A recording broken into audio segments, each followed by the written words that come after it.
Achou? Ai, eu achei graça. Ai, que bom, amiga. Tá vendo? Foram as minhas energias positivas pra você. Que bom. Você não vai nem precisar ir no saque pegar a segunda via. Oxi! Vai perder seu tempo pra quê, menina? Não é que não abandona a segunda, nem terceira, nem documento, nem saque e nem dá pra... Que nada! Não, que não tem problema nenhum. Que é isso? Não, deixa essa carteirinha lá no saque. Um dia você pega. Ah, eu nem te contei. Eu encontrei a minha também. Foi. Isso, tava lá. No fundo da bolsa, que eu não olhei aquela parte. Ó, e com essa, menina, é a 7ª via. 7ª? Eu pegar? Ah, mas não vou, não. Ah, mas não vou de jeito nenhum. Deus me livre, vou perder esse tempo que nada. Não, e tem outra coisa, meu cabelo tava horrível. Deus me livre, mostrar aquela foto pra alguém, não vou mostrar pra ninguém. Deixa lá, guardadinha no saque, um dia eu pego. Ó, daqui a meia hora eu tô passando aí, hein? Vamos aproveitar essa energia do sol. Aproveitar uma praia, dar um mergulho. Tá bom, um beijo no seu coração, meu bem. Que loucura, é uma loucura isso. O que foi acontecendo? Eu tô chocada. O que foi? Essa matéria aí do jornal Ah, não é? é uma loucura. Ó, mas você sabe, bem que eu tava lendo no horóscopo dessa semana que as pessoas realmente estão sem senso de noção. Oi? Aqui, ninguém respeita mais ninguém. O que é isso, minha gente? Olha, nisso a senhora está coberta de razão, viu? Ah, mas é claro que eu tô. Claro que eu tô, porque eu sou o quê? O que eu sou? Eu sou o quê? O que eu sou? A senhora é uma mulher... Uma mulher, eu sei que eu sou mesmo. Mas uma mulher Hã? antenada. Que bom que a senhora pensa assim, viu? Porque isso hoje em dia é raro. É, eu tô chocada com essa notícia. Saque tem 200 mil abandonados. Como? Tá aí, escrito. 200 mil abandonados. Meu Deus! Essa gente toda! Quantas pessoas aqui será que foram abandonadas? O senhor também foi abandonado? Oh, maldade! Não, olha, eu acho que a senhora tá... Não sei, acho que a senhora tá... Dodoro, mas onde é que esse mundo vai parar, meu senhor? As pessoas estão abandonando as outras aqui no saque. Desculpa, é que eu acho que a senhora está confundindo as coisas. O senhor tá me chamando de burra? Não. É que, na verdade, a matéria diz saque tem 200 mil documentos abandonados. Oi? Documentos. 200 mil documentos. Mas a senhora tem razão, viu? É uma loucura. É uma loucura. O quê? A quantidade de documentos que as pessoas tiram e não vão pegar aqui no saque. É? Fora o desperdício de dinheiro público que isso acarreta. Desperdício? Um prejuízo grande pro Estado. Ah, eu não sabia. É grande? É enorme! A senhora sabia que nos postos de atendimento do saque em toda a Bahia são milhares e milhares de carteiras de trabalho que não são retiradas pelos cidadãos? Ah, mas vai ver que elas tiveram algum problema, né? Desistiram de trabalhar, ganharam na Mega Sena. E carteiras de motorista? São milhares também, minha senhora. Ah, mas o senhor há de convir que o trânsito do jeito que tá, eu também ia pensar 2 vezes. Peraí. E carteira de identidade? A senhora não sabe a quantidade de carteira de identidade que é abandonada. Bom, agora quando a senhora é de sua amiga, esse número só fez aumentar, né? Para, moço. O senhor fica falando desse jeito, eu fico me sentindo culpada. Me desculpe, não foi minha intenção, viu? Eu sei disso, mas é porque o senhor vai falando assim, desse jeito, e aí vai me dando um aperto aqui no peito, uma falta de ar, um negócio que eu vou pensando assim, que de repente eu não sou assim tão antenada quanto eu achava que eu era. Olha, quem sabe não é o momento de repensar. O desperdício de dinheiro, dando prejuízo ao meu estado. Mas eu não quero esse karma pra mim, não. Não quero esse karma pra mim de jeito nenhum. Sai karma, eu não quero. Eu acho um horror, eu acho um absurdo. Eu fico me sentindo uma dessas pessoas que destroem um patrimônio público, sabe como é que é? Que quebra o banheiro, destrói o monumento. Eu acho isso um absurdo, um horror. Eu não quero isso pra mim, eu não quero de jeito nenhum. E até porque os bens públicos são construídos com o nosso dinheiro, não é verdade? É. Ai, que horror. Olha, mas talvez seja o momento de mudar de atitude, né? Mudar. Tá aí, eu vou mudar. Tá aí, eu vou mudar agora, quer ver? Quer ver eu mudando? Olha eu mudando, tô mudando, ó. Alô, Patrícia? Patrícia sou eu. Como eu, quem? Como eu? Eu? Isso, a antenada, Patrícia, mudança de planos radical. Você, por favor, tira esse biquíni. Patrícia, esse biquíni que você tá usando, põe uma roupa decente, porque nós vamos a... Que praia? Que praia, maluca? Que praia? Nós vamos ao saque retirar as nossas carteiras de identidade, porque eu não sou mulher de abandonar documentos por aí, nem dar prejuízo ao meu estado. E você é o quê, Patrícia? O que, Patrícia? Que você... Uma mulher eu sei que você é, Patrícia. O que mais que você é?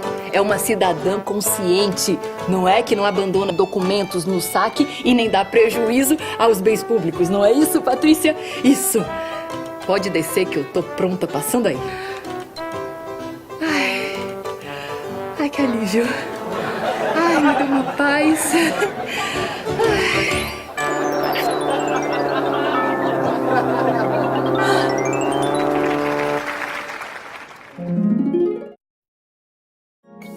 Ô, Marcelo, que bom te encontrar por aqui. Oi, Claudinha. Acabei de pensar em você. Estava falando aqui sobre os serviços da Rede Saque com uma senhorita meio esquecidinha, sabe? Já até imagino qual foi o papo. Documentos esquecidos, não é verdade? Pois é, as pessoas têm que modificar esse comportamento o quanto antes. Olha, é muito desperdício de dinheiro público. Mas falando em Rede Saque, eu tenho um monte de novidades para te contar. Afinal, o governo do estado não para de pensar em prestar o melhor serviço para o cidadão, ampliando e melhorando o atendimento aos baianos. Então conta logo. E aproveita e fala também o que é que tá rolando na programação da TV Saque. Bom, uma das boas novidades é a ampliação da Rede Saque com a inauguração do Ponto Cidadão de Guarajuba, deixando a população local mais próxima dos serviços Saque. Não é legal? Isso é legal, hein? Legal mesmo. Nada como ter tudo que a gente precisa mais perto. Mas me conta logo das atrações da TV Saque. Pra já. Pra começar, mais uma vez vamos apresentar entrevistas especiais no Saque Meio Ambiente, Saque Saúde, Saque Cultura, que hoje vai falar de samba. Quem não gosta de samba, bom sujeito não é. E por falar em bom sujeito, vamos ver novamente as histórias do Prêmio Servidor Cidadão? É muito bom se inspirar no engajamento deles. É verdade, eu também me inspiro nessas histórias. E hoje vamos ver as ações premiadas dos 5 finalistas, mas ainda tem mais, viu? Dicas Saque, matérias sobre o programa, prepare-se. Já ouvi falar sobre isso. É uma força e tanto que o governo do estado dá para quem está se aposentando. Pois é. Mais uma vez o governo do estado pensando aí no servidor, assim como faz com o cidadão através dos serviços da Rede Saque. E através da TV Saque também, porque com ela a gente fica por dentro de tudo de novo que anda acontecendo nos postos e canais Saque. E de quebra, sai mais informado e entretido. É isso aí. Afinal, a TV Saque também está sempre a serviço da cidadania. Falando nisso, tá na hora de começarmos, não é? Seu pedido é uma ordem, viu? A TV Saque está no ar. Roda a vinheta.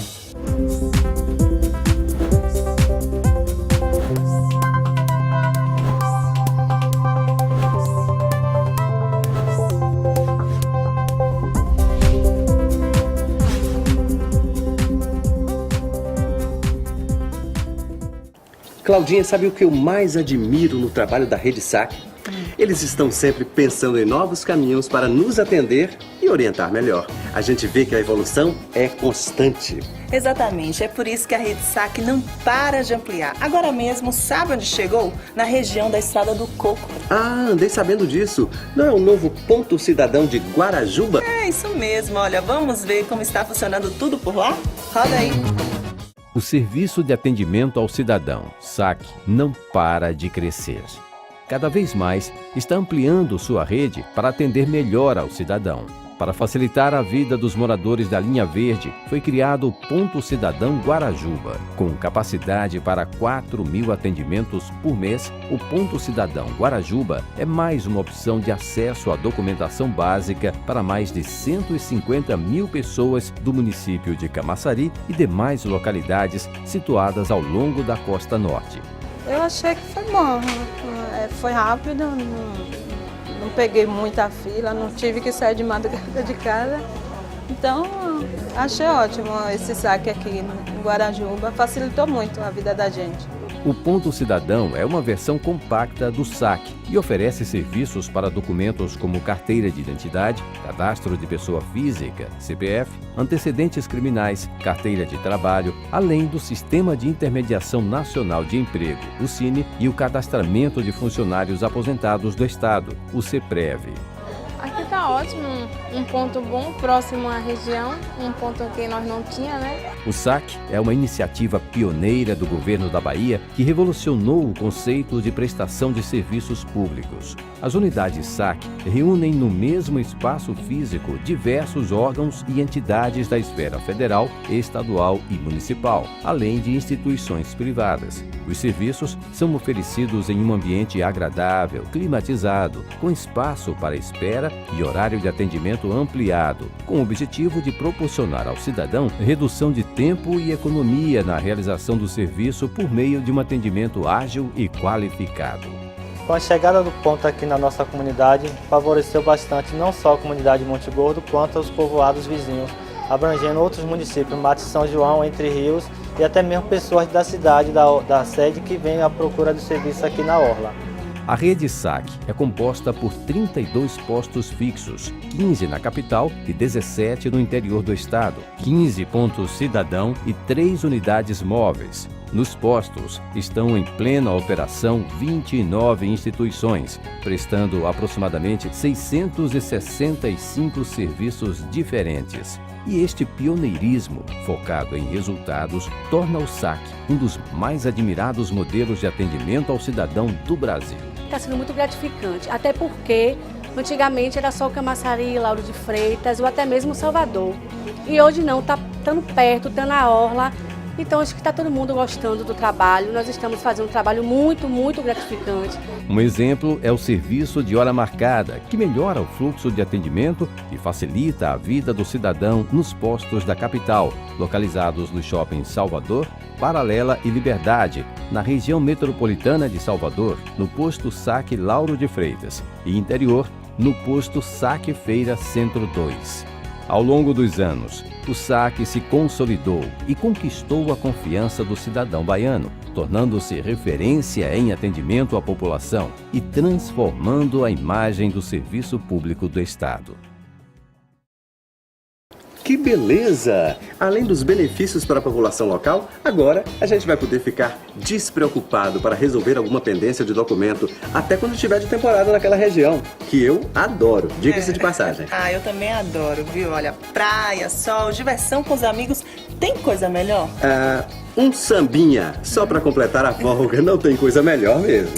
Já que você deu a deixa, chegou a hora de chamar uma entrevista do SAC Cultura e dessa vez o foco é um de nossos maiores patrimônios culturais, o samba, apresentado por Clécia Queiroz, nossa entrevistada de hoje. Interessou, não é? Muito! Roda logo esse VT aí, deixa que eu chame. Rodou!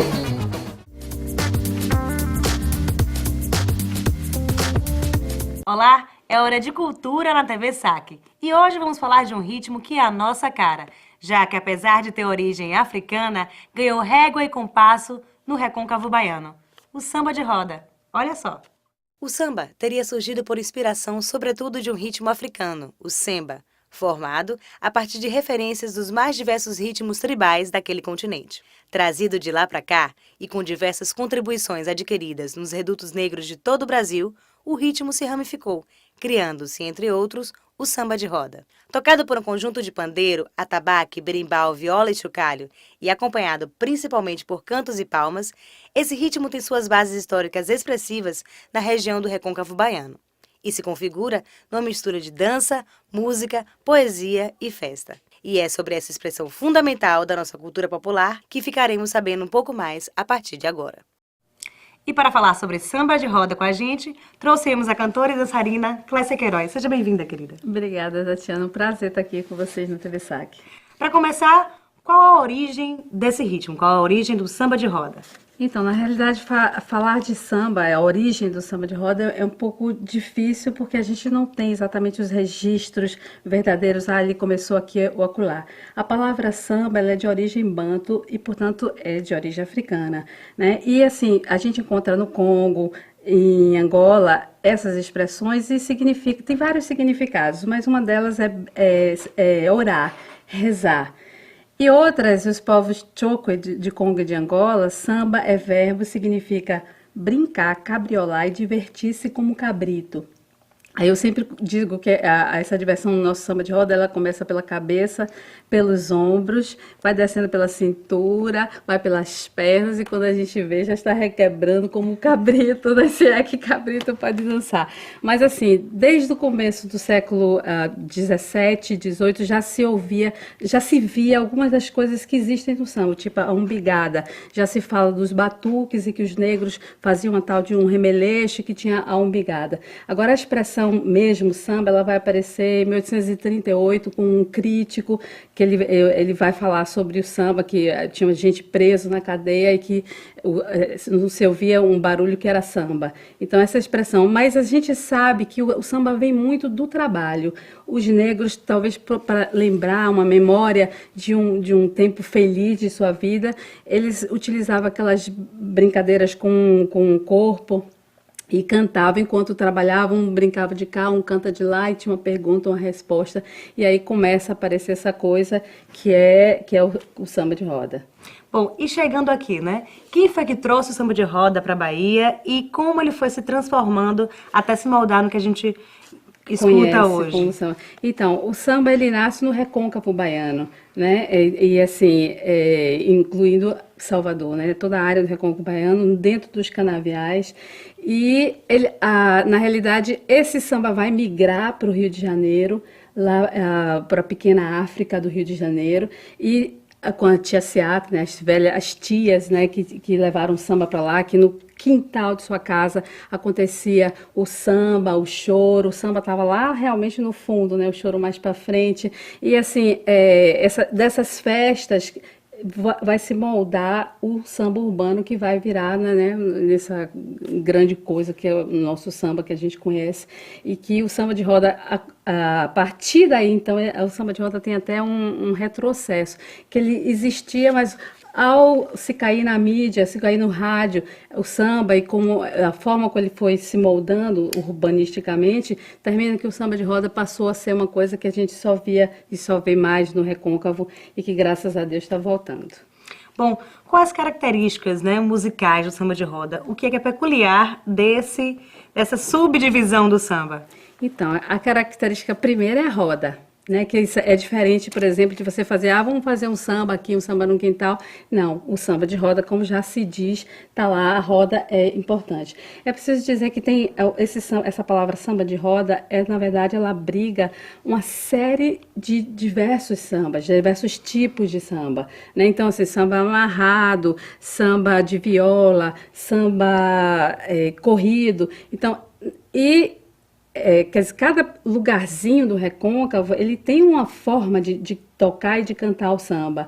Agora, tem duas vertentes que são assim bem importantes, que é o samba chula e o samba corrido. Então, eu vou dizer que esse guarda-chuva que abriga uma série de sambas tem dois pilares, né, que são esses dois sambas. O samba chula é um samba cheio de regras, né? Então assim ele é cantado, tem duas parelhas, né? São duas duplas, pareias como eles chamam. Então essas duas duplas que cantam em terças. Então primeiro tem o canto, essas duplas fazem, depois o canto que vai junto com a instrumentação, que aí vai a viola, vai o violão, o cavaquinho, o pandeiro. Então, assim, primeiro tem isso. Em seguida, aí passa só a ter o instrumental. E nesse instrumental é que as mulheres, as sambadeiras, vão sambar.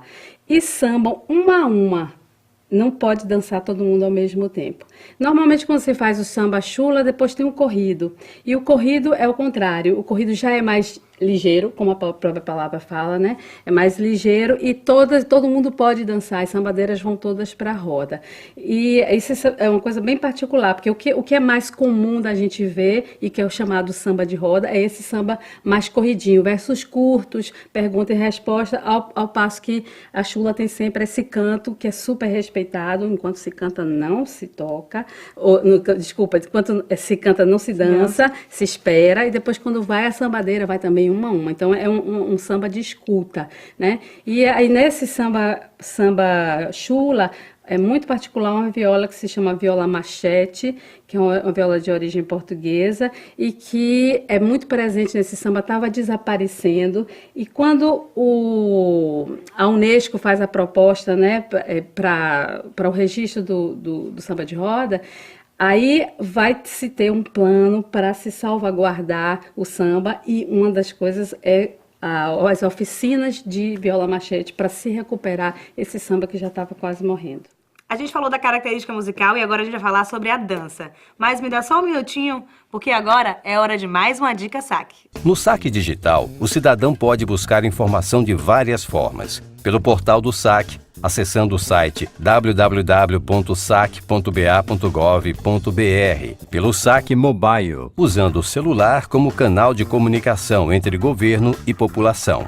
Tem também o saque fácil, computadores instalados nos postos para autoatendimento.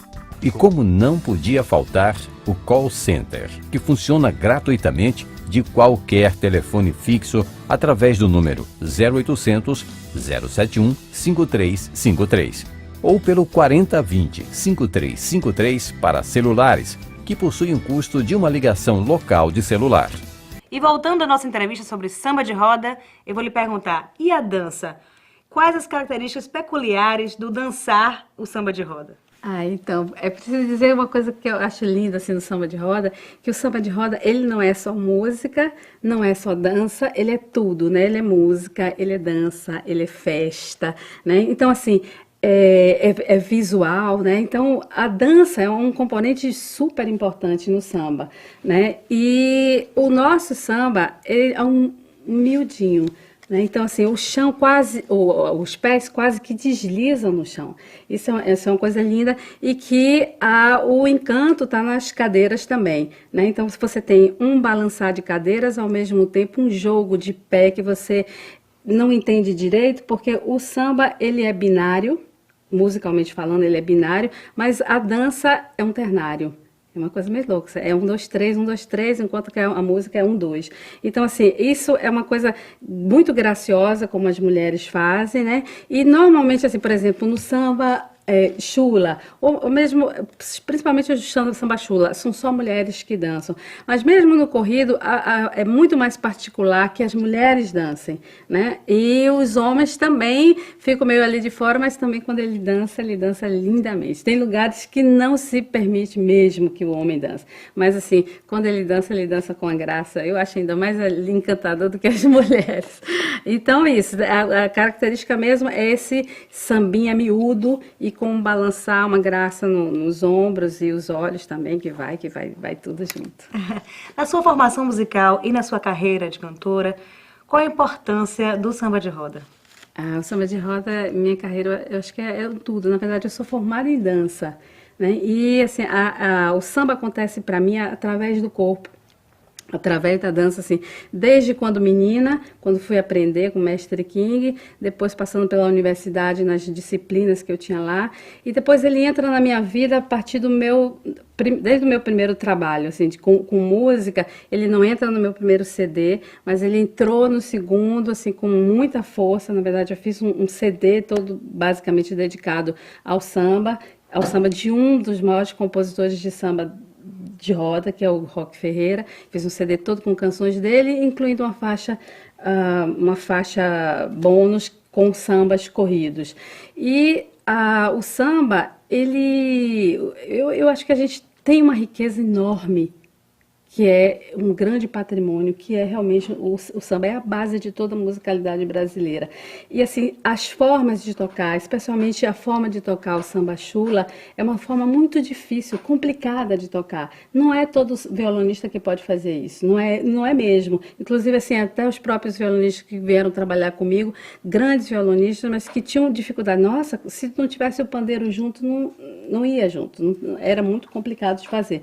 Então, assim, é bom a gente pegá-lo, trazer para os nossos meninos, para nossa juventude e fazer disso um patrimônio vivo, de fato, né? Porque é muito importante. Então, assim, eu acho que o samba é minha régua, meu compasso, eu adoro.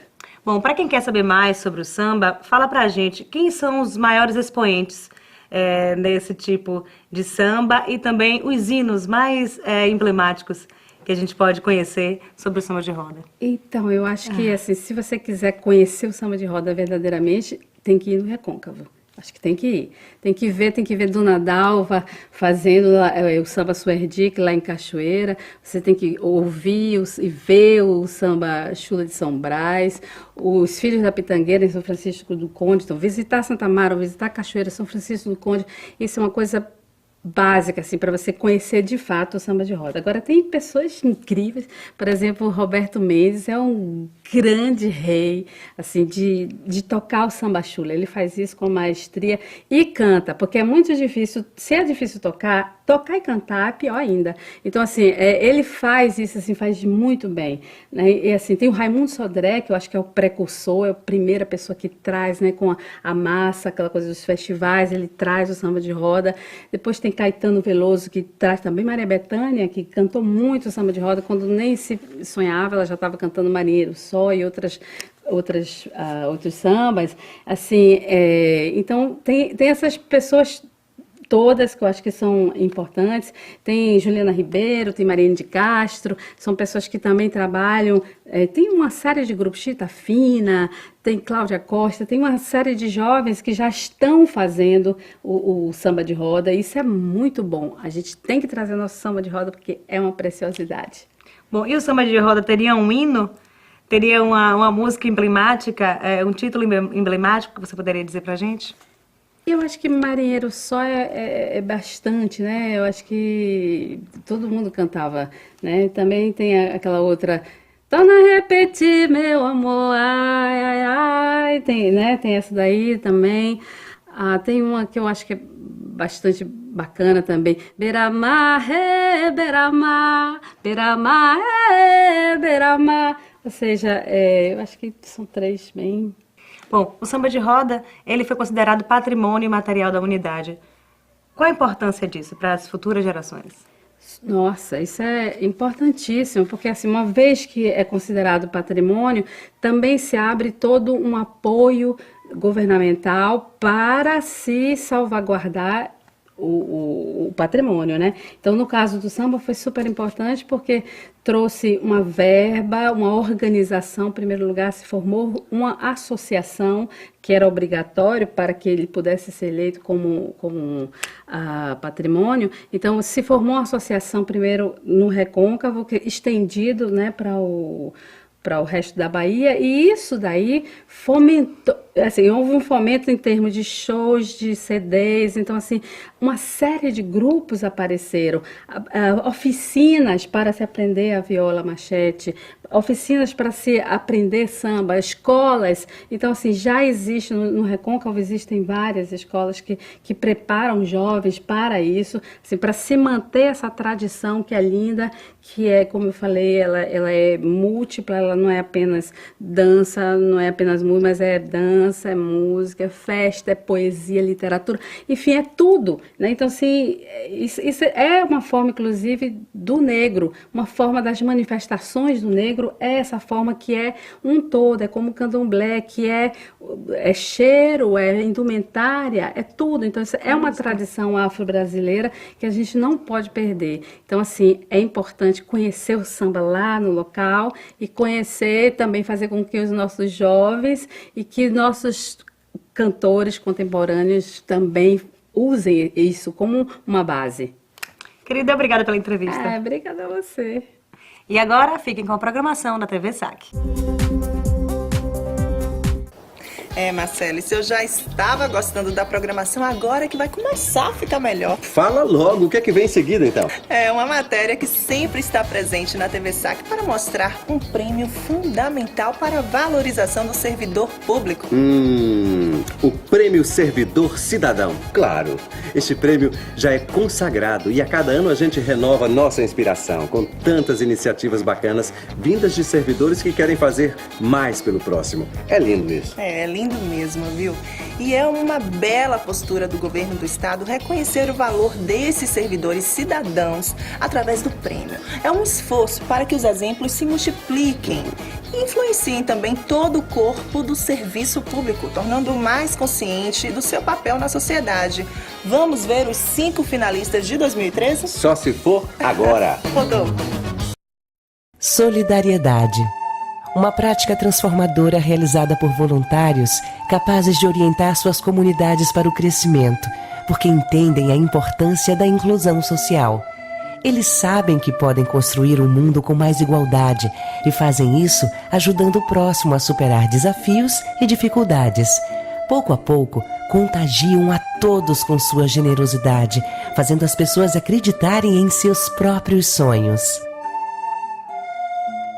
Reconhecer as ações de servidores que praticam o trabalho solidário é uma tarefa que a Secretaria da Administração do Estado da Bahia se orgulha de cumprir. Por isso foi criado o Prêmio Servidor Cidadão, uma justa homenagem àqueles que trabalham para construir um mundo melhor.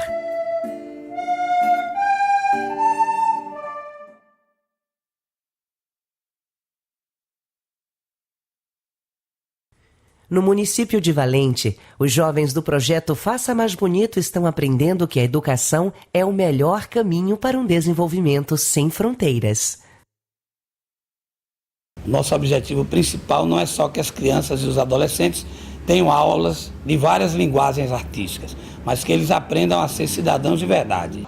O servidor José Roberto Arcanjo de Oliveira criou o projeto para oferecer novas perspectivas e incentivar o protagonismo juvenil a crianças e adolescentes. E o resultado é visível no desempenho dos estudantes. O que a gente tem notado é que essas crianças têm se desenvolvido na escola. Crianças que chegaram para nós caladas, tímidas, hoje fazem questão de ler na escola, de participar na escola das atividades. A gente trabalha também muito a questão da sociedade, de como ser um cidadão de bem. Um trabalho muito bom, onde pode estar tirando muito adolescente da rua e com o projeto ele pode estar buscando algo a mais. As crianças praticam atividades de teatro, música, esporte, educação ambiental, inclusive digital e leitura. Ações que buscam ampliar o acesso a oportunidades educativas e socioculturais. A música, ela é uma coisa genial. Sempre mexe com o seu físico, o seu psicológico. Quando eu entrei foi no teatro. É onde eu aprendi mais a me soltar, a me expressar melhor. A timidez melhorou mais, fazer amizades novas mais rápido. A sua alegria muda, seu jeito, a convivência com as outras pessoas também muda. É assim que o município de Valente está se tornando um exemplo de cuidado e desenvolvimento de crianças e adolescentes, motivo de orgulho para quem acredita e trabalha pelo projeto. Então é um projeto interessantíssimo, porque a gente vê a garotada, as pessoas que poderiam estar em outras situações até difíceis, e ele acaba resgatando. É uma história real de que a vida das pessoas está melhorando a partir dessa iniciativa. Nós estamos garantindo os direitos da criança e do adolescente com várias oportunidades, com várias janelas, com vários momentos em que eles podem aprender mais. Estamos construindo pontes ao invés de paredes. Então, o projeto representa metade da minha vida. José Roberto, servidor cidadão.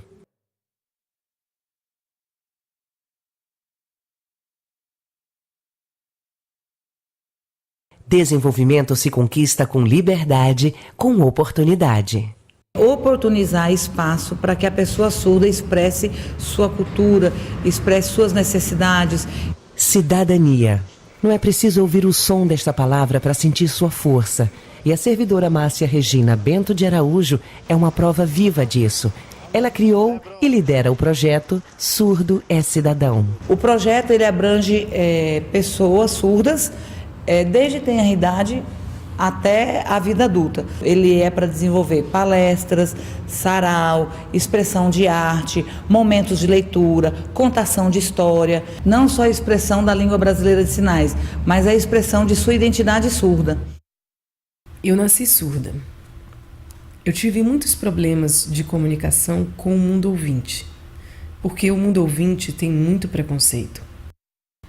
Eu sou muito feliz. Eu sou uma surda feliz. O projeto da Márcia é um incentivo à vida.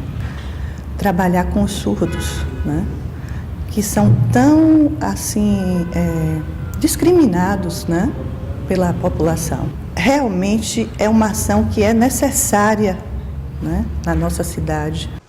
Através de ações socioeducativas e vivências diversificadas de lazer, os participantes do projeto melhoram a qualidade de vida e a autoestima e vão descobrindo o verdadeiro sentido da inclusão social. Márcia fez o projeto pensando no surdo, na comunidade surda. Como psicóloga voltada para o social, ela melhora a participação dos surdos com as suas famílias, inclusive vindo aqui na biblioteca para a prática da língua dos sinais. Tudo isso é muito importante. Junto com suas famílias, os surdos estão conquistando 2 direitos fundamentais: lazer e cidadania. Caminhos que se misturam e abrem novas possibilidades na vida dos surdos e seus familiares. Sou mãe de Maria Augusta, ela é surda, mas hoje ela está se comunicando bastante, com facilidade, com os amigos, através desse projeto. E hoje em dia o surdo não tem dificuldade de conviver. É uma vitória para o surdo ter Márcia para nos ajudar. Para estimular o surdo, esse trabalho que a Márcia está fazendo é muito importante para o social do surdo, é muito importante para os surdos se desenvolverem socialmente. O projeto ele se trata de uma questão muito séria, se trata de justiça social. Quando a gente tem um projeto, quando a gente tem um trabalho que oportuniza o crescimento do outro, é a capacidade que nós temos como humano de se colocar no lugar do outro e permitir que o outro tenha um direito de cidadania. O projeto Surdo Cidadão é vida. Márcia de Araújo, servidora cidadã.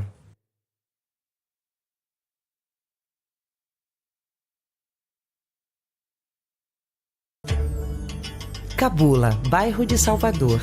Aqui a universidade chegou como uma luz no fim do túnel. Com essa montagem desse laboratório, a gente viu a necessidade de ajudar a comunidade aqui. De alguma forma, a universidade chegar até a comunidade, certo? Já que a universidade está dentro da comunidade, é bastante carente, e a gente via a necessidade de alguma forma, contribuir com essa comunidade.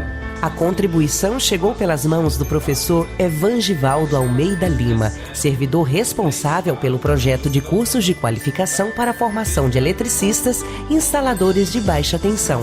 O objetivo é dar uma qualificação para o pessoal que não tem nenhuma qualificação profissional. Então a gente pega aqui pessoas que nunca trabalhou com eletricidade e a gente dá uma qualificação profissional para eles. Me possibilitou ter conhecimentos que antes eu não conhecia, né? E depois eu podia até ajudar dentro de casa na questão da eletricidade, né? E conseguir algum estágio, alguma coisa que pudesse me capacitar, me desenvolver, né? E a partir desse curso teve esse despertar, né? Do estudo, né? Eles começaram a se interessar, né?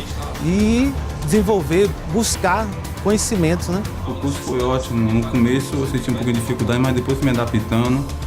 Aprendi muita coisa, faço trabalho por fora aí e me ajudou muito.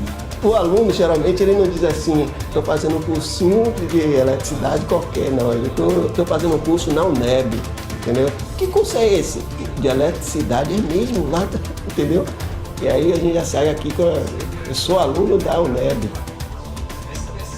Os cursos são oferecidos desde 2011, capacitando profissionais para o mercado de trabalho e levando esperança e dignidade para famílias carentes. Isso representa não só uma profissão, mas também um meio de sobrevivência, né? O professor Evangivaldo, ele contagia a gente essa simplicidade, essa vontade de ajudar o próximo, né?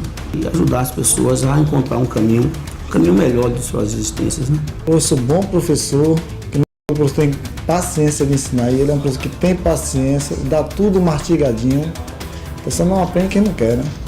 Eu acho que você ser um médico, um engenheiro, não se fecha aí, entendeu? Você tem que ir além, você tem que mostrar que você é muito mais útil do que aquilo que se faz no dia a dia. Evangivaldo Lima, servidor cidadão.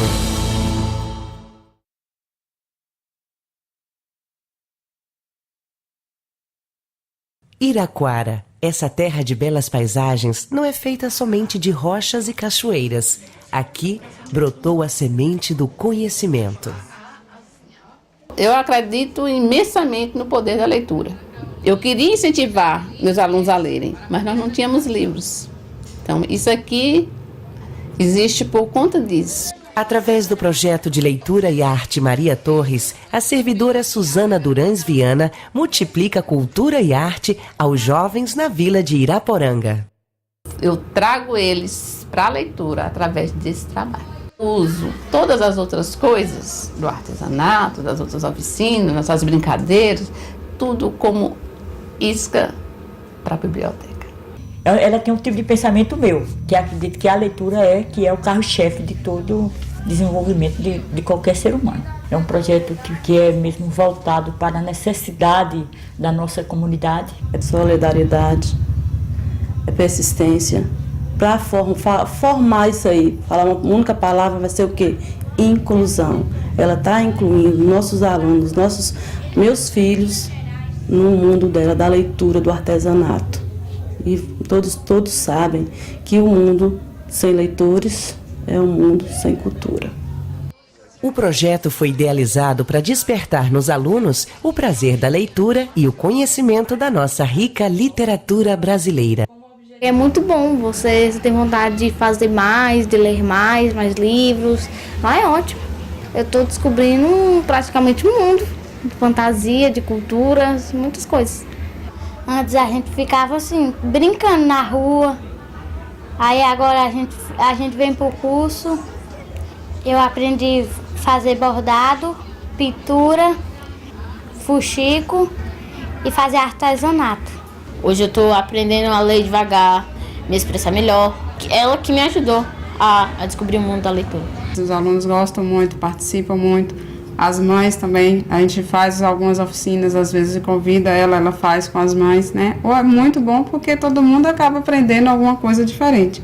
O número de leitores e jovens que aprendem arte cresce a cada dia, mas o maior benefício do projeto é o avanço e o desenvolvimento saudável das crianças e jovens do município.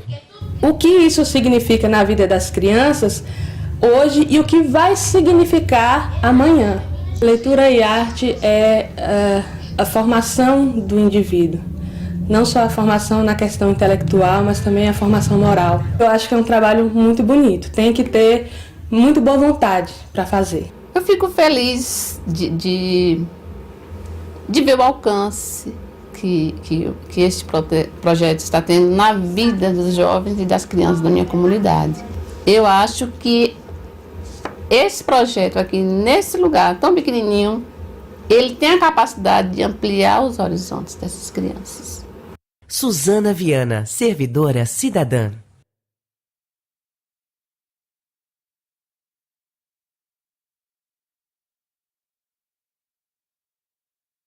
Em Ilhéus, o esporte abre portas para a vitória, supera barreiras, forma vencedores. O esporte ele pode fazer muita diferença na formação do caráter, na formação do cidadão, da formação do homem. Tem muito a acrescentar de disciplina e determinação. O capitão da Polícia Militar, Leandro Ferreira dos Santos, tinha um sonho: desenvolver um projeto social de taekwondo em escolas para crianças e adolescentes em situação de risco social. O sonho virou realidade em 2009. Trabalhar com jovens adolescentes em situação de vulnerabilidade social, que não tem muita oportunidade, se eles tivessem que pagar para praticar uma modalidade olímpica, talvez muitos não tivessem essa chance. Então a ideia é contribuir de uma forma geral, ou seja, a formação do caráter deles, contribuindo com a família e com a escola. Hoje, respeito, disciplina e perseverança são princípios do esporte coreano que orientam a vida de muitos jovens em mais de 20 escolas da rede municipal e estadual de ensino de Ilhéus. Há um diálogo entre o projeto e a escola. Você abre espaço não apenas para o aluno, mas também para a comunidade. Para você fazer um exame de faixa, ele vai na escola saber se você está com nota boa, seu comportamento está bom. Então ele fiscaliza tudo, para que a gente não seja só bom no taekwondo, mas também na escola. Aí, assim, achei o desenvolvimento dele ótimo. Em casa, assim, também. Ele era muito mimado, chorão. E, assim, hoje ele é um menino mais forte. Taekwondo, para mim, além de distração, é um estilo de vida. Já sou tricampeã baiana de Taekwondo, que com a ajuda dos meus professores, eu cheguei até aqui e pretendo continuar. Os alunos aprendem taekwondo gratuitamente e são incentivados à profissionalização no esporte. O projeto já atendeu centenas de jovens e formou 7 instrutores aptos a ministrar aulas e 9 árbitros regionais habilitados a trabalhar em qualquer evento oficial da Bahia. Pra gente não é só um esporte, não é só um lazer, também está sendo uma profissão. O que ele ensina a gente aqui vai servir pra gente no futuro, porque eu mesmo tenho um sonho de ter uma academia só pra mim. O que ele me ensinou, eu vou poder ensinar os outros. O taekwondo contribuiu muito para que eles viessem a ter notas boas no colégio e desenvolvido também um bom relacionamento entre pai e filhos. E esse projeto é uma realização de vida. Então eu pretendo mantê-lo, estendê-lo até onde for possível, até onde eu tiver força e energia. Leandro Ferreira, Servidor Cidadão. Prêmio Servidor Cidadão 2013, reconhecendo o trabalho solidário.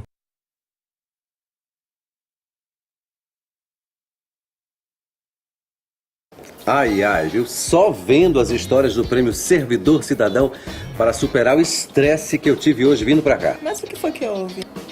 Imagine que eu tinha pela frente mais de 1 hora de trajeto e tive o desprazer de sentar do lado de um desses DJs de buzu. Já ouviu falar?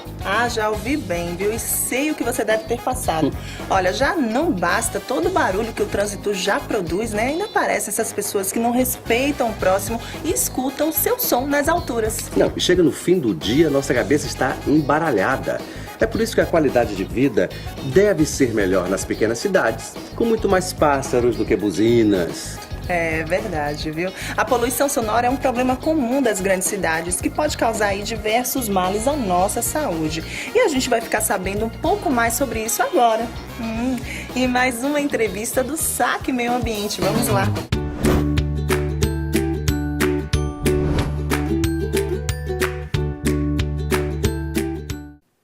Olá, Claudinha! Hoje no Saque Ecologia vamos falar sobre um tema que é pouco lembrado entre as questões do meio ambiente, mas que está bem presente no dia a dia de quem vive nos centros urbanos, a poluição sonora. Vamos saber mais? Enquanto o som é qualquer variação de pressão que o ouvido humano possa captar, o ruído é o som ou conjunto de sons indesejáveis, desagradáveis, perturbadores. Os ruídos ou a poluição sonora atualmente provocam um dos principais problemas ambientais e de saúde pública dos centros urbanos. Isso porque esta é um tipo de poluição que, apesar de não se acumular no meio ambiente, causa vários danos ao corpo e à qualidade de vida das pessoas. Se uma conversa tranquila chega a medir 40 decibéis e buzinas de automóveis vão a 110, podemos afirmar que hoje o silêncio deve ser compreendido como um direito de todo cidadão e a poluição sonora, apesar de invisível, é um mal constante. É melhor abrir os olhos e proteger os ouvidos. E para falar com a gente sobre o assunto, o músico e professor da Faculdade de Comunicação da UFBA, Guilherme Maia. Seja bem-vindo. Muito obrigado pelo convite. É um prazer estar aqui falando com vocês sobre esse tema tão interessante. Bom, Guilherme, para começar, hoje é uma questão de saúde pública, mas o que é poluição sonora? Olha, não é fácil definir exatamente o que é a poluição sonora. Eu parto do princípio que é todo o som produzido que incomoda, que chega a incomodar. Nós vivemos num ambiente muito barulhento hoje em dia, não só nas capitais, nos grandes centros urbanos, mas você encontra isso também nas cidades do interior. Eu passei algum tempo trabalhando, 3 anos na UFRB, né, com sede em Cachoeira, e o nível de produção de ruídos nessa cidade é muito alto. Eu já experimentei isso também em outras cidades. Né? Os carros de propaganda, a rádio poste, a propaganda em porta de loja, E os carros com música, né? Música muito alta. É impressionante. É impressionante. A quantidade de... A gente está falando aqui o que é poluição sonora, eu estou falando de música, né? Música, a princípio, é uma das coisas mais sublimes produzidas pela humanidade. E o que a gente vê é justamente a música ser transformada num instrumento de agressão. Né? Ela é usada num volume tão alto nessas cidades que que chega a um nível de incômodo, a gente vai falar sobre isso ao longo dessa entrevista, né? Que chega a transformar uma questão que é de saúde pública em uma questão de segurança pública. Bom, para entrar mais nessa questão, o que seria a diferença entre o som e o ruído? Olha, a rigor, não existe nenhuma diferença ontológica, assim, de definição entre som e ruído. Na comunicação, ruído é aquilo que atrapalha a comunicação, né? Vocês que trabalham com audiovisual, por exemplo, sabem disso. O que é um ruído na imagem é alguma coisa que está atrapalhando, que está sujando aquela imagem. A informação tem que sair daqui do emissor, chegar no receptor. Se há alguma coisa que atrapalhe essa informação de circular, eu estou me referindo a ruído, não somente no sentido de som, mas também no sentido da imagem, atrapalha o fluxo da comunicação. Qualquer som pode ser transformado em ruído. No campo da música, especificamente, durante muito tempo se fez uma distinção entre sons musicais e ruídos. Acontece que desde meados do século passado, 1940, por aí, a música concreta já incorporou os ruídos aos elementos da música. Então não há mais essa distinção clara, evidente, o que é som musical e o que é ruído, né? Do ponto de vista do que a gente está conversando aqui, poluição sonora, ruído é todo e qualquer som que produz um incômodo, né, numa outra pessoa que não é o produtor daquele ruído. Bom, falando em incômodo, quanto o ouvido humano é capaz de suportar e quais os males que causam a poluição sonora? Numa medida assim mais simples, nós temos um limite de audibilidade até 120 decibéis, por aí. A partir de 120 decibéis, a gente começa a correr um sério risco, né? Imediato, de 140 decibéis, uma explosão, uma forte descarga de energia sonora a 140, acima de 140 decibéis, pode causar uma lesão no tímpano imediata. Porém, a exposição constante e permanente a níveis de 60, 70, 80 decibéis também vai produzir uma perda auditiva em nós, né? Nós já vivemos em cidades onde o trânsito, o ruído dos carros, etc., e outros ruídos produzidos em ambientes de trabalho, que mesmo que eles não atinjam essa margem elevada de 120, 130 decibéis, a exposição constante a esse ruído vai fazendo com que a gente progressivamente perca a nossa capacidade de ouvir. Isso acontece independentemente de ruído, né? Com a idade, diminui a nossa capacidade de audição, né? É até interessante você ver, até nos programas humorísticos, como isso é explorado, o velho surdo, né? Quando você fala uma coisa e ele ouve outra, entende outra. Isso é normal, mas isso está sendo acelerado de uma maneira muito perigosa. Quando você vê esses carros, né, a pessoa fechada dentro do carro, aquela bolha de som, né, que você só sente os sons graves do lado de fora, você pode ter certeza, normalmente é um jovem, porque a nossa tolerância ao ruído vai diminuindo com a idade também. O som alto incomoda muito mais os idosos do que uma pessoa mais jovem, né? Você pode ter certeza que aquela pessoa, aos 30, 40 anos, estará com 50% da audição. Tá? A geração rock and roll é uma geração de essas pessoas que gostam muito, não só no rock and roll, né? Também na música eletrônica, nas boates, na noite.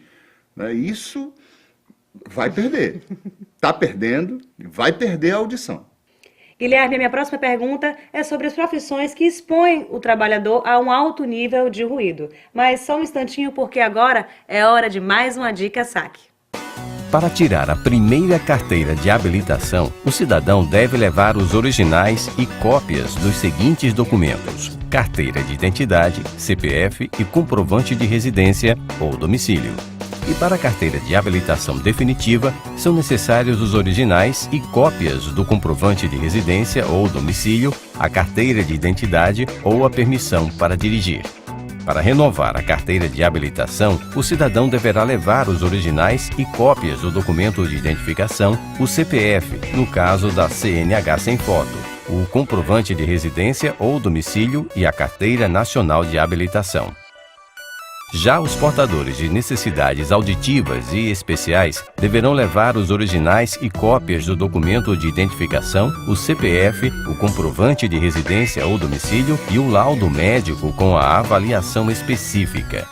No caso de portadores de deficiência auditiva, deverão ser entregues os originais e as cópias do exame de audiometria, documento de identificação, CPF, comprovante de residência ou domicílio e o laudo médico com a avaliação específica. Vamos voltar à nossa entrevista sobre poluição sonora. Guilherme, existem pessoas que não têm como escapar do ruído e da poluição sonora por conta do trabalho, né? Eles estão sempre expostos a um alto nível de ruído e sons, enfim, num volume muito elevado. O que pode ser feito para essas pessoas poderem amenizar os efeitos em sua saúde? Existem algumas iniciativas dentro, principalmente da indústria, né?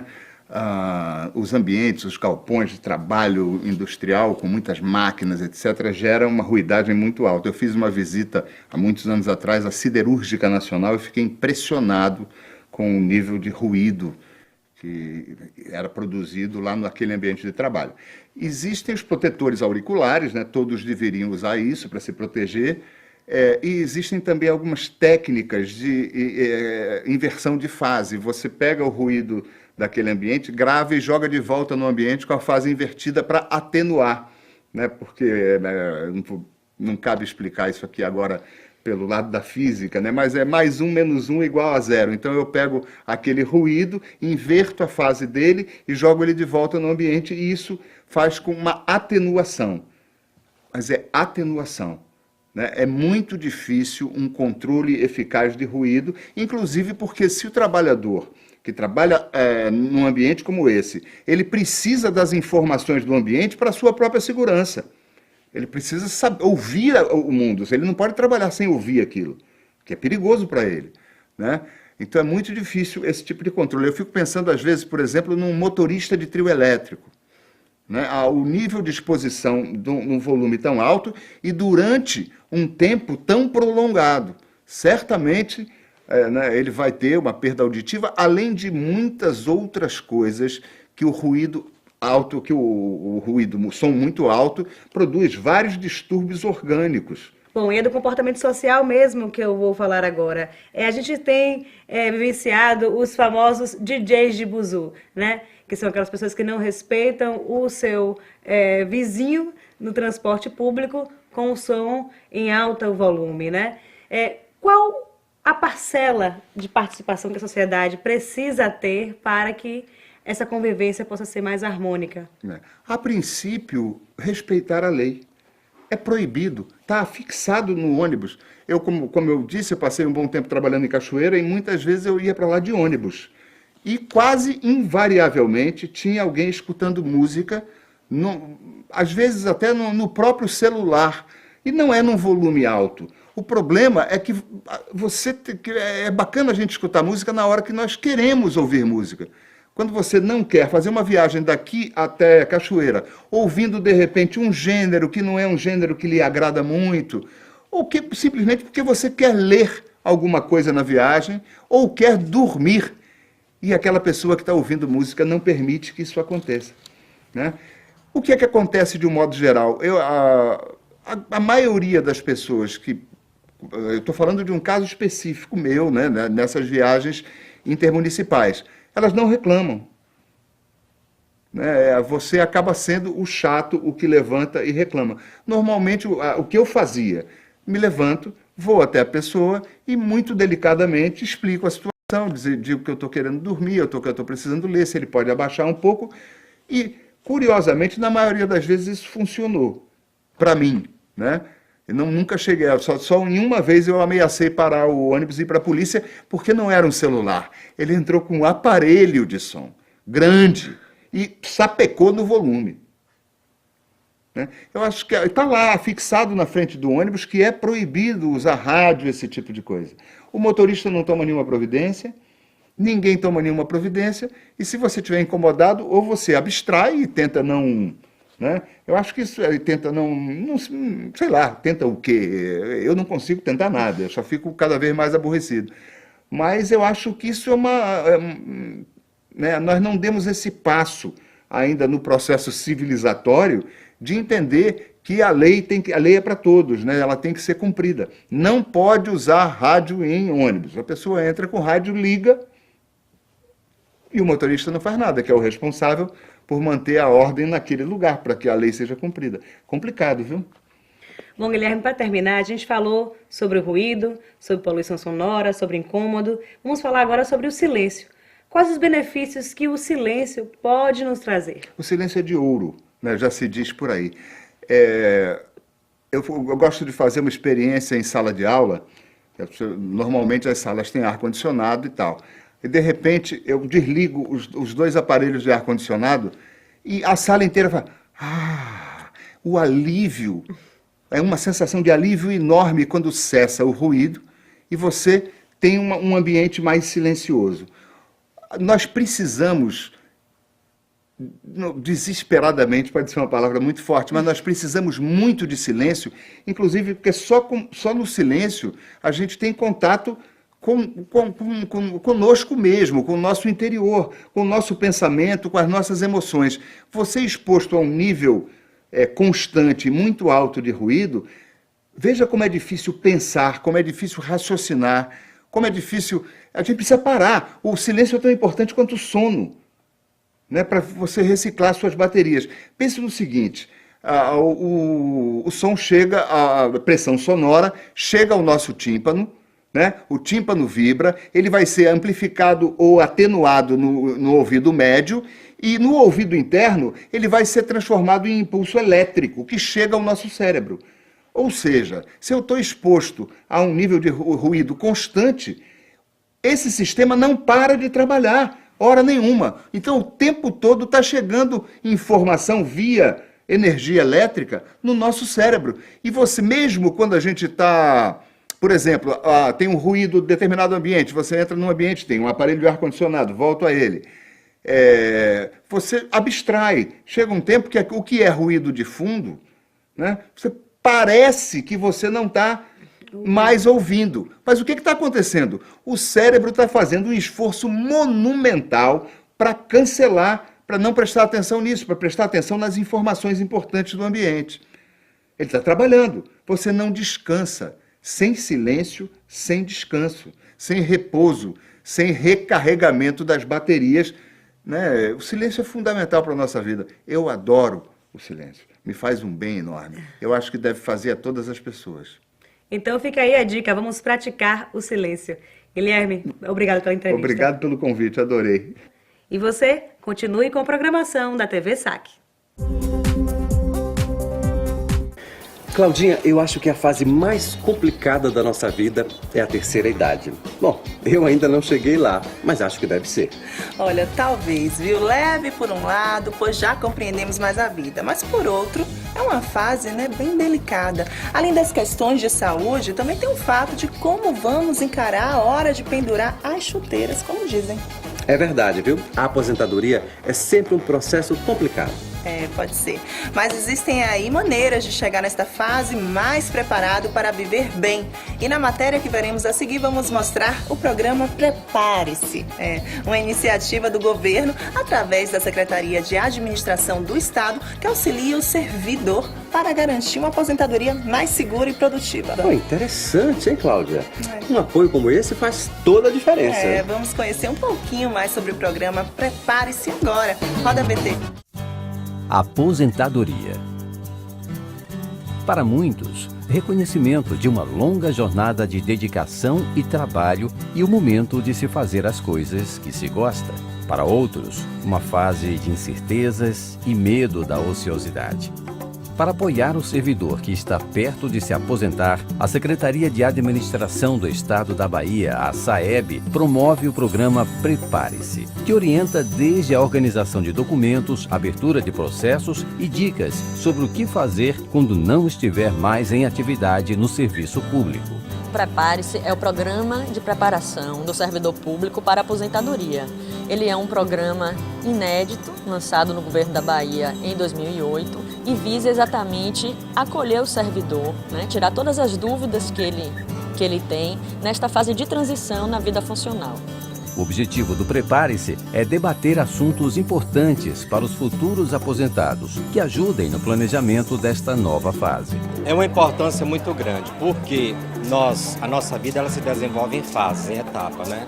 E no mundo do trabalho, nós passamos 30, 40 anos. Ao se aposentar, de certa forma, é uma perda de papel social muito grande. Então, nós precisamos estarmos preparados para o que fazer depois da aposentadoria. O idoso, ele desconhece muitas leis que o amparam, muitas leis da Previdência, e o Prepare-se dá esse conhecimento. Na 14ª edição do Prepare-se, mais de 500 servidores e familiares se reuniram na Fundação Luiz Eduardo Magalhães, na capital, para participar de atividades como palestras, dinâmicas e feiras de serviços. Durante os 5 dias de evento, foram debatidos assuntos como legislação previdenciária, empreendedorismo, riscos de endividamento na terceira idade, finanças pessoais e qualidade de vida. Tá tudo bem, não me faz falta. O último eu comprei, tive 25% de deságio, o carro 1 ano e pouquinho, 25%. Falei, imagina, porque eu vou comprar zero para mostrar para alguém que eu comprei carro zero, que eu posso comprar carro zero, ou é para me locomover para lá e para cá? É isso, e 25% fica aplicado na minha conta. Acabamos de assistir a uma palestra sobre finanças, controle das finanças dos aposentados. Nós sabemos hoje que é uma realidade, o endividamento na terceira idade. Essa parte financeira eu acho interessantíssima, de educação financeira, não só para quem já está em via de se aposentar, mas como para a população, todos nós em todas as faixas etárias. O Prepare-se também incentiva a integração, o trabalho social e voluntário, além de outras atividades que permitam renda extra, vida saudável e o desestímulo ao sedentarismo. O empreender nada mais é do que a arte de fazer acontecer. Empreender, fazer acontecer. Tudo isto para garantir que o servidor aposentado tenha qualidade de vida. Eu estava olhando a possibilidade já de começar a pensar em alguns passeios, em algumas excursões para usufruir do direito que a aposentadoria já reserva a partir de agora, O programa é uma iniciativa das Superintendências de Previdência e de Recursos Humanos da SAEB e conta com o apoio de outros órgãos, como Planserve, Instituto Mauá, Procuradoria-Geral do Estado, Delegacia do Idoso da Polícia Civil, Núcleo de Interatividade do Veterano da Polícia Militar, Secretaria da Justiça, Cidadania e Direitos Humanos, PROCON, SUDESB, SEBRAE e universidades estaduais. O Prepare-se já passou por outras cidades do estado, como Ilhéus, Vitória da Conquista, Feira de Santana, Juazeiro, Porto Seguro, Barreiras e Jequié. O que o Prepare-se tem feito é isso, é mostrar que você tem qualidades que podem ser trabalhadas e podem ser usadas no pós-aposentadoria. E lhe preparar para isso. Lançado em 2008 pelo governo do estado, o Prepare-se teve a aprovação do Ministério da Previdência Social e tem como base a filosofia de que a aposentadoria é um momento importante na vida do trabalhador. O programa está em conformidade com o Estatuto do Idoso e tem chamado a atenção de outras administrações públicas que têm visto no Prepare-se um modelo de programa de preparação para a aposentadoria. Marcelo, sabia que eu adoro ficar aqui do seu lado, chamando todas essas matérias e todas as dicas, que a TV Sac tem? Tá, eu também, Claudinha. Pois é. Mas o que eu mais gosto de saber é o serviço que a gente está prestando ao passar, esse conteúdo aqui para tanta gente. Um ponto importante que não pode ficar de fora hoje é a prevenção às drogas. A gente tem que informar sobre isso aqui. Claro, o problema com as drogas atinge todas as classes sociais e idades. É uma verdadeira armadilha para todos que se perdem com ela. Por isso vamos fazer mais um alerta. Fique de olho. Falta do que fazer. depressão, curiosidade. É fácil encontrar um motivo para entrar no mundo das drogas. Difícil é sair dele. O barato do crack acaba sendo para você o que a gaiola é para o coelho. Uma armadilha. Escolha viver sem drogas. Escolha viver. Claudinha, eu adoro esses assuntos ligados à tecnologia, ao futuro, aos avanços da medicina. Imagine quanta coisa nova vamos viver nessa área nos próximos 20 anos. E olha que tem coisa que não precisamos nem de tanto tempo. As células tronco, por exemplo, já são realidade e estão se estabelecendo aí como alternativas para a cura de diversas doenças. Mas ainda tem muita polêmica sobre o assunto, viu? Aliás, isso acontece naturalmente com tudo que é novo. E esse tema ainda gera muita discussão. E é por isso que a TV SAC trouxe hoje no SAC Saúde mais uma entrevista especial sobre células tronco. Vamos saber mais.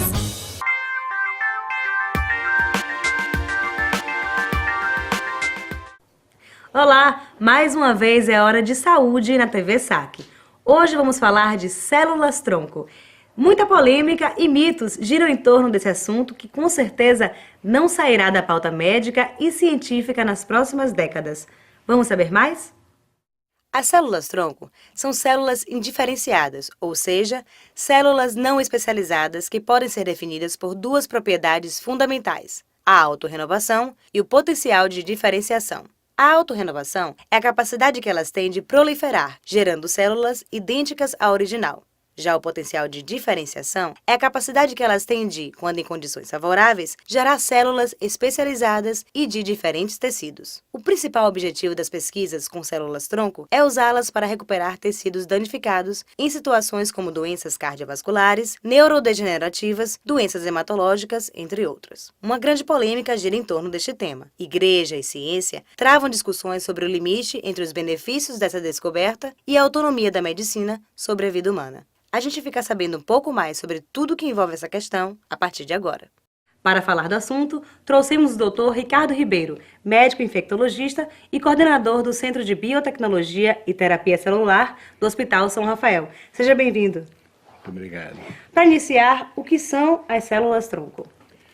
Bom, a melhor imagem que a gente pode dar sobre células-tronco é realmente como o tronco de uma árvore, da onde saem galhos, depois saem folhas, saem frutos, saem flores. Célula-tronco estão na base de todas as outras células do organismo. Elas vão gerar cerca de 220, 230 tipos celulares diferentes no adulto. Elas que produzem os diferentes tecidos e os diferentes órgãos. Tudo isso ocorre a partir de células-tronco. Quais as doenças podem ser tratadas com a utilização das células-tronco? Quais foram as primeiras descobertas nesse sentido? Bom, o que está bem estabelecido, e já se faz há quase 40 anos, é o uso da célula-tronco no tratamento de doenças hematológicas, transplante de medula. Isso é uma ação terapêutica que já é assistida pelo SUS e que já é feita no mundo inteiro com sucesso muito grande na terapia, sobretudo das leucemias. As outras doenças todas, nós temos mais ou menos cerca de 10 anos em que começou a se estudar células-tronco em outras doenças degenerativas. Então, toda essa outra parte, tirando a parte de doenças hematológicas, está ainda em fase experimental. A gente tem algumas áreas que a coisa deu certo, por exemplo, em cardiologia, tratamento de infarto crônico, tratamento de doença de Chagas, tratamento de isquemia de membro inferior, derrame cerebral. Os resultados são bastante bons e a gente mesmo tem um projeto bem importante no tratamento de indivíduos com trauma raquimedular que apresentam paraplegia ou tetraplegia, né? E tem algumas outras aplicações que ainda estão incipientes e a gente não pode falar que os resultados são bons. Existe um mito muito grande aí que célula-tronco serve para tudo, que não é verdade. Ela é quase que um tratamento à la carte. Para cada paciente, para cada tipo de doença, a gente tem um tipo de célula, tem uma qualidade dessas células e um número dessas células que a gente tem que introduzir. Como é que anda o Brasil e a Bahia na pesquisa e no tratamento com as células-tronco? Se a gente for verificar a parte de tratamento clínico com células-tronco, o Brasil está na fronteira internacional desse tipo de terapia, porque aqui no Brasil já são feitos de forma experimental, né, volto a citar, vários tipos de terapia. E a gente está par e passo com Inglaterra, com Estados Unidos, Alemanha, etc. Na China se faz muita alusão a isso, mas a gente não tem controle do que é feito lá.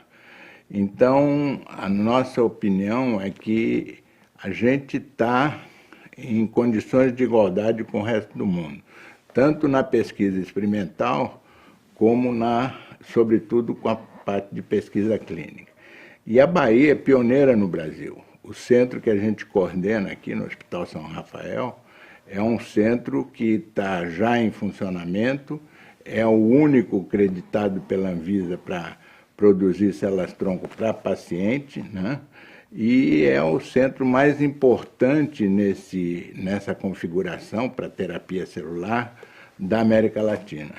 Doutor, a minha próxima pergunta é sobre a polêmica em torno das células-tronco embrionárias. Mas antes, vamos dar uma paradinha para mais uma Dica Saque. Para tirar a carteira de trabalho, o cidadão deve levar os seguintes documentos originais e/ou cópias autenticadas por cartório: carteira ou cédulas de identidade expedidas pelos órgãos ou conselhos de classe, CPF para a primeira via ou segunda via, apresentação obrigatória, uma foto 3x4 atual, frontal, colorida e com fundo branco, título de eleitor e carteira de habilitação quando o cidadão optar pela inclusão dos respectivos números na carteira de trabalho. Não será aceita para a emissão da carteira de trabalho a CNH, Carteira Nacional de Habilitação, como documento de identificação do cidadão. A carteira de trabalho será entregue somente ao próprio titular da carteira. Havendo a necessidade de ser entregue a terceiros, deverá ser apresentado uma procuração pública. Vamos voltar à nossa entrevista, doutor. Muita polêmica gira em torno das células-tronco embrionárias. O tratamento só pode ser feito com esse tipo de célula? Bom, a gente precisa corrigir um pouco isso. Muita polêmica existia em relação às células-tronco embrionárias.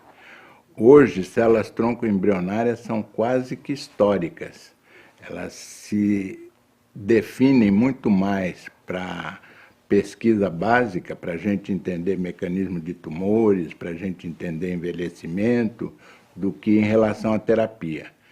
Porque descobriu-se que a gente pode partir de uma célula madura do indivíduo e transformar numa célula com característica muito semelhante à célula-tronco embrionária, sem eu sacrificar um embrião, sem eu quebrar nenhum código de ética moral ou religioso.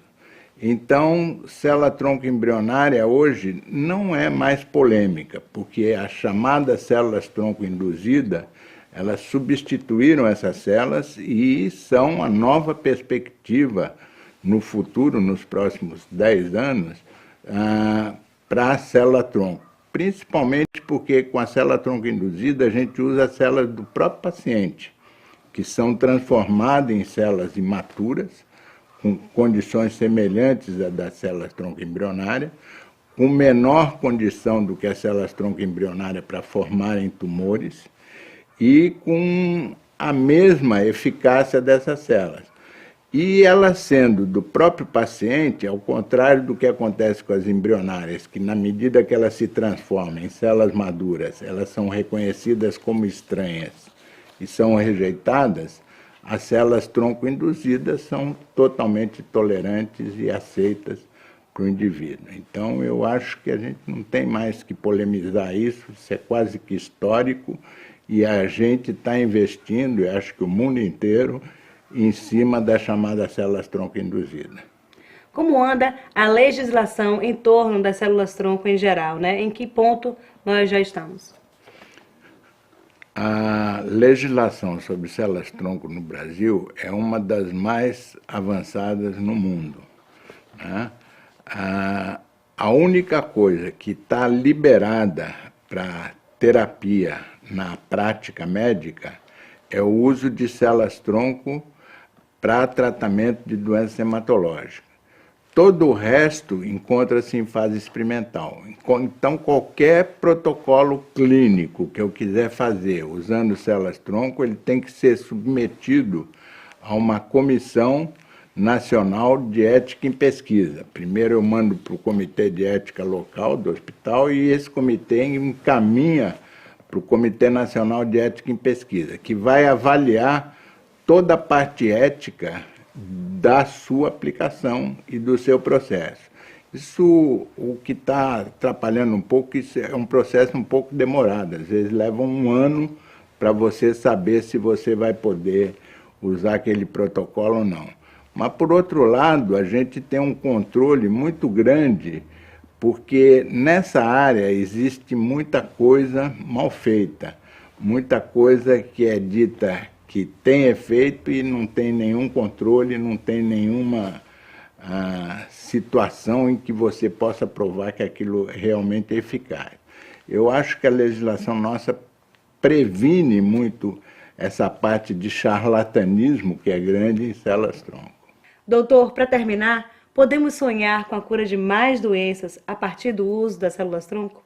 Eu não tenho dúvida que, principalmente para a terceira idade, nós vamos ter, fazendo um exercício de futurologia, nos próximos anos, um progresso muito grande na utilização de células tronco. Porque a gente já conhece como eu posso transformar uma célula normal numa célula tronco. E como eu posso pegar essa célula tronco e transformá-la numa célula cardíaca ou numa célula do sistema nervoso ou uma célula do fígado e resolver o problema da doença. Então, todos esses aspectos estão evoluindo rapidamente no sentido de a gente fazer terapias induzidas. E no futuro, eu não vou precisar mais injetar célula tronco. Eu injeto fatores que determinam que a célula normal do coração se transforme numa célula tronco e vai produzir outras células cardíacas. Isso já está sendo feito do ponto de vista experimental. E também no futuro a gente vai ter um controle maior, que já começa a ter muita coisa nesse sentido, de hormônios celulares que regulam a célula tronco. Então a gente já mais ou menos sabe o que faz com que uma célula tronco seja liberada e vá para um lugar que está o coração doente, e vai corrigir a lesão, a doença ali naquele coração. Então isso pode ser induzido com certas drogas e facilitar a terapia. Então o futuro não vai ser terapia celular, vai ser terapia induzida. Doutor, obrigado pela sua entrevista. Muito obrigado, um abraço a todos e agradeço a oportunidade de poder estar esclarecendo sobre a realidade sobre células tronco. E você, continue com a programação da TV SAC. Muito bem, Claudinha. Depois de tanta informação que a gente vê aqui na TV SAC, a gente se sente mais preparado para falar sobre qualquer assunto. E preparado também para utilizar melhor os serviços da Rede Saque, viu? Lembrando que em caso de qualquer dúvida sobre o atendimento, é só acessar o portal do Saque na internet ou o Saque Mobile usando o celular. Tem ainda o Saque Fácil funcionando nos postos para autoatendimento. Não se esqueça de falar do Call Center, Claudinha, que funciona através do telefone 0800 071 5353. Esse já adiantou o meu lado. E vai continuar adiantando aí o de muita gente, porque o maior compromisso da Rede Saque é não parar de prestar um serviço cada vez melhor para os baianos. Claudinha, já estou no meu horário, tenho que me despedir. Foi ótimo te encontrar aqui. Eu também tenho que ir, olha, nem percebi a hora. A conversa estava tão boa, né? Mas chegou ao fim. Eu aproveito e mando um abraço aí a todos que assistem a TV Saque. Aguardem, porque a gente está sempre preparando informações quentinhas para vocês. Até a próxima. Até a próxima. Então, vamos juntos? Vamos sim. Bye, bye. A realização SAC, Serviço de Atendimento ao Cidadão, Secretaria da Administração, Governo da Bahia, Terra de Todos Nós, e SECOM, Secretaria de Comunicação Social do Governo do Estado da Bahia.